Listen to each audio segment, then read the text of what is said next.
Hey guys, I hope you are doing well. Welcome back to another video. If you're new here, hello, my name is Mpho. I am a CA and over here we chat all things business, careers, properties, and sometimes a little bit about life. For today's video, I wanted to share with you guys 6 things that I wish I knew before I started putting myself out there.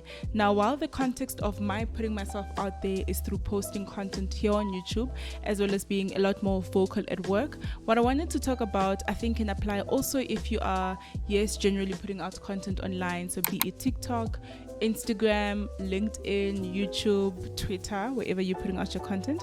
It can also apply to people who are into public speaking. It can definitely also apply to people who are starting their own businesses and need to put out their products or services out there. And so without wasting any more of your time, here's 6 things that I wish I knew. The first thing is you're going to suck in the beginning. Now, this was not on the list, so we're going to have to make it 7 things. But when you're putting out content online, when you are starting a new product, when you are starting a business, a lot of things are going to start to suck about what it is that you're doing. And that's because you've never done it before. You don't know how to do it. But you need to be able to push through the embarrassment and maybe the discomfort that you get by not being your best in the beginning. The people in the startup world call it the MVP. It doesn't have all the bells and whistles. It is not the greatest thing out there, but it is what you actually put out there to test your market, to test whatever hypothesis that you actually have. And you need to be able to push through that and get the feedback that you need quite quickly before you can move on to the thing that has the bells and the whistles, and that is excellent. And actually, you can't get excellent if you don't get started in any case. So now that is out of the way, let's move on to the actual point. The second thing is you are not creating for your friends. You're not creating for your loved ones. You're not creating for the people close to you. When I started on my YouTube journey, I would share this thing on WhatsApp, I would share on Facebook, and I still do somewhat. And I would expect my friends to resonate with my content. And that's not always going to happen. People closest to you are not necessarily the people that you're creating for. And once you recognize that, don't be discouraged by it. In fact, I don't think it's anything to be embarrassed by.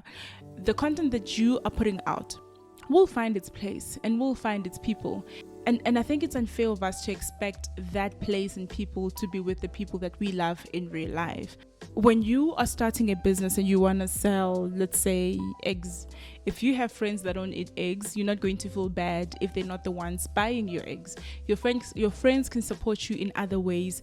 But I think, that expectation that our friends and the people close to us should be the one that engage with our content in a lot of ways, it's just an unfair expectation to have. I create content about property and careers and maybe businesses, and that doesn't resonate with everybody in my life. Some of it does, especially the career content, but some of it doesn't, and that is okay. And so allow that content to find its place in the world of social media, in the world of the internet, and don't be too hard on yourself when it takes time for that to happen, especially if it's a more niche type of content that you're creating. The second thing is you need to talk about something that you care about. You need to talk about something that is close to your heart, so that you don't get bent out and so that you don't get tired about what it is that you're talking about. Before we actually even delve further into this, I do want to differentiate between the 2 types of content groups that you have. You've got people that are creating educational content, and you've got people that are creating entertainment content, and maybe even lifestyle-based content. And so how you approach what I'm about to say will differ depending on where you fall, whether you are more lifestyle, entertainment-based, or whether you are more educational in nature. If you are lifestyle, I think the nice thing about this is that you don't have to do a lot of and again, I could be ignorant here because I'm not a lifestyle creator, so I don't know what goes into that. But from where I am standing, it looks like you don't have to do a lot of planning for things outside of your life that you need to talk about. And I mean, sure, you plan shoots, but if you're doing vlogs, that content can easily integrate into your life. You're creating content around the things that you ordinarily care about and your values as a person. Whereas if you're more educational, you probably will need to pick a topic and maybe a few topics, and you create your content around those different pillars. And so depending on where you fall about these things, make sure that you're creating around topics and around niches that naturally fill you up, because you don't want to be too tired and you don't want to be not passionate about the things that you're talking about, because it'll show. If I were to talk to you guys actually a little bit of a story time. When I started here, my content was going to be about DIY. I think I had a channel called Made Home, and Made Home was going to be about homemaking. It was going to be about painting some walls. It was going to be DIY stuff.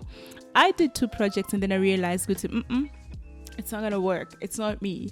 And so be quite honest with who you are as a creator and create things that are naturally aligned to who you are.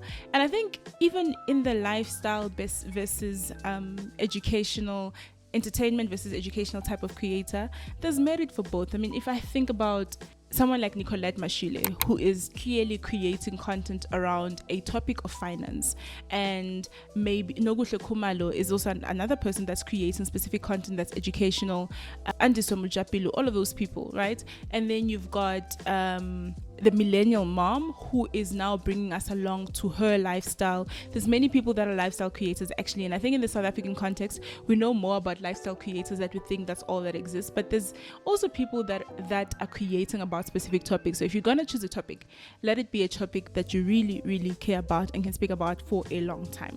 You have to be passionate about that topic. You have to care about it, and it must fuel your purpose. The other thing is you must have a growth mindset. I'm sure many of us have heard this concept of a growth versus a fixed mindset. A growth mindset believes that our capability to learn is forever there, and so whatever we know, we can always improve on our knowledge and on our skills. So you are open to learning. Whereas a fixed mindset, on the other hand, says that this is what you know, and so this is all that you can do.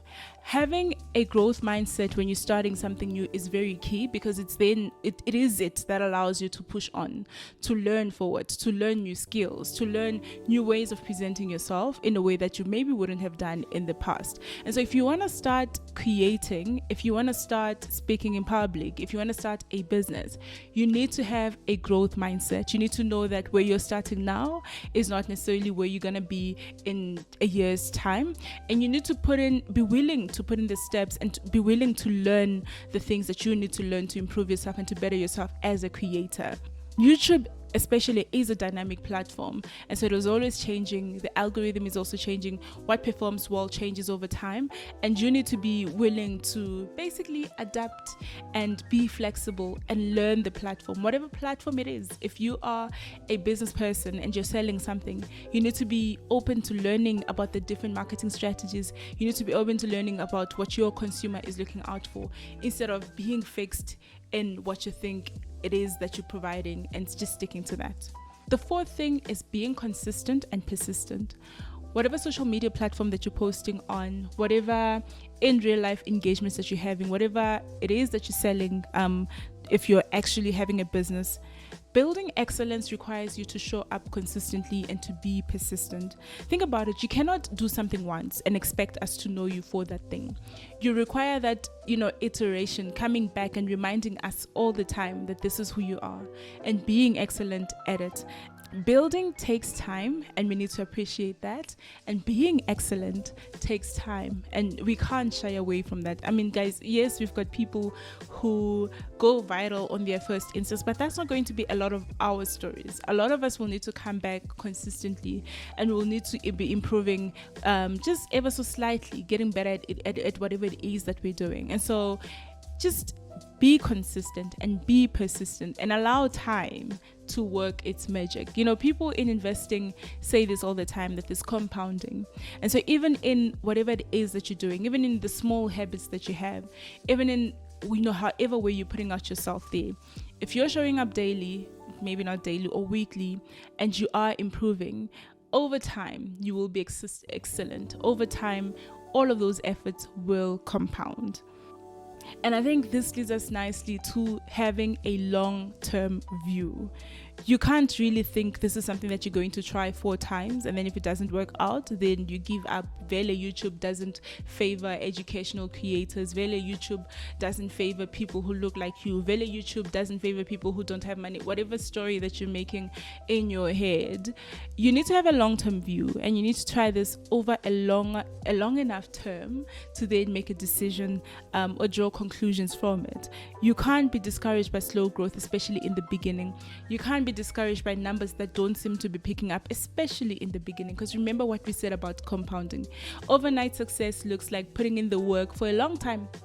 For a long time, you're putting up the work, you're doing the work, you're showing up, and then one time you actually then have that overnight success.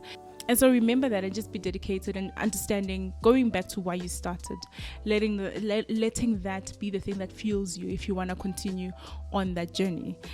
And then the last thing, authenticity. Showing up fully as yourself, showing up fully as you, unfiltered, original, and bringing us your perspective. The nice thing about YouTube is really it's all about you broadcasting.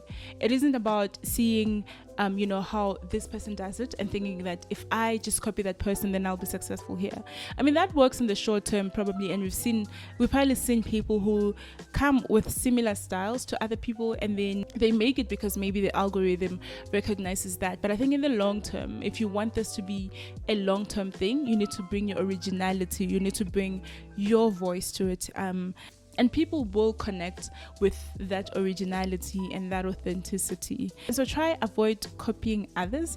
I honestly also don't feel like we can all be fully original, because we are inspired by other people, by other creators, and innovation comes in when you bring what you've been inspired, what other people have inspired you to do, and you bring in your touch and you solve problems that you're passionate about. And so this is the same thing here. You learn about how lifestyle creators do their things, you learn how creators from other parts of the world do their things, but you bring in your touch and you use that to solve problems that you understand, problems that you see every day, problems that you interact with, and that's how you become useful. But please don't just copy people. So that is it. I hope you found some value in this. To be honest, guys, if you can get over what will people say, if you can get over that and just understand, if you've got the nudge to put out content, if you've got a nudge to say something, say it. To be honest, people probably won't care as much as you think they will. People have their own problems that they're worried about. You just need to put out the things that you want to say, and say them consistently, say them persistently, and you'll be surprised how time will work its magic for you. I hope you enjoyed this, and until next time, keep well.